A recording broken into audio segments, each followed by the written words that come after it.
தந்தை, மகன், தூய ஆவியாரின் பெயராலே ஆமென். இயேசு கிறிஸ்துவின் அன்புமிக்க சகோதர சகோதரிகளை உங்கள் அனைவருக்கும் கிறிஸ்து இயேசுவின் அன்பு கலந்த வணக்கத்தை தெரிவித்துக் கொள்கின்றேன்.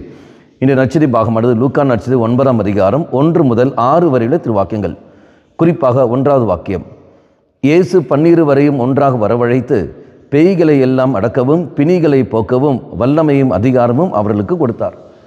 இயேசு சீடர்களுக்கு மட்டுமல்ல, அவர் மீது நம்பிக்கை வைத்து வாழ்கிற ஓரோ மகனும் மகளுக்கும் தெய்வம் கொடுக்கின்ற ஒரு கிருபைதான் இது. பேய்களை அடுக்கவும் பிணிகளை போக்கவும்.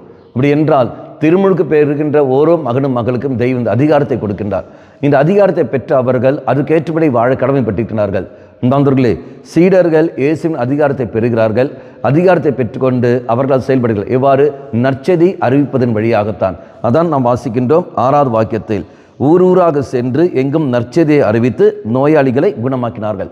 அப்போ நற்செய்தியை அறிவிக்கின்ற சமயத்தில் அதனுடைய விளைவு குணமாக்குதல் அங்கே பார்க்கின்றோம். நோய்களிலிருந்து குணமாகுவதும், அதே சொல் பேய்களிலிருந்து அவர்கள் விடுதலை பெறுவதும். அதே மாதிரி குடும்பத்தில் நீங்களும் நானும் நற்செய்தி அறிவிக்கின்ற சமயத்தில் அடுத்திருக்கிற மகனுக்கு மகளுக்கு நற்செய்தி அறிவிக்கிற பொழுது அங்கு நோய் குணமாகிறது, பேய்களும் தீமையின் தீய சக்தியும் விட்டு போகிறது. அப்படி நற்செய்தி அறிவிப்பது என்பது என்றால் என்ன அர்த்தம்?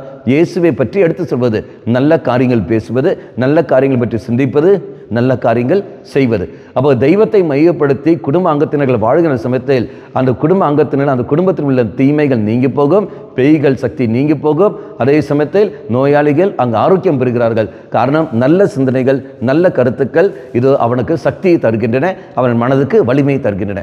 ஆகவே நாம் சிந்தித்து பார்க்க வேண்டியது ஒன்றே ஒன்றுதான், தெய்வம் திருமுழுக்கு வழியாக எனக்கு கிருபையை தந்திருக்கின்றார். அப்போ வார்த்தையை நான் அறிவிக்கின்ற பொழுது மட்டுமே தான் முடியும். அப்போ நல்ல வார்த்தைகள் நான் சொல்ல வேண்டும் என்றால் நான் பைபிள் படிக்க வேண்டும். அப்போ பைபிள் படிக்கிற மனிதராக நாம் மாறுவோம்.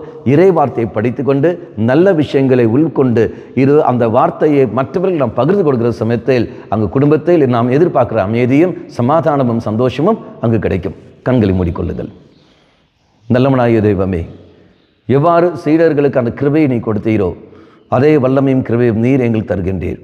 லூக்கா நற்செய்தி 10ஆம் அதிகாரத்தில் 19ஆம் வாக்கியத்தில் சொன்ன வார்த்தை, பாம்புகளையும் தேள்களையும் மிதிக்கவும் பகைவரின் வல்லமை அனைத்தும் வெல்லவும் நான் உனக்கு அதிகாரம் தந்திருக்கின்றேன்.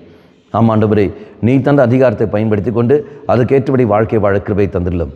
அம்மா மாதாவே, தெய்வ மாதாவே, எங்கள் மாதாவே, என் அன்னையே, விசேஷமாக எங்களுக்காக பரிந்து பேசும். ஆமென். தந்தை, மகன், தூய ஆவியாரின் பெயராலே ஆமென்.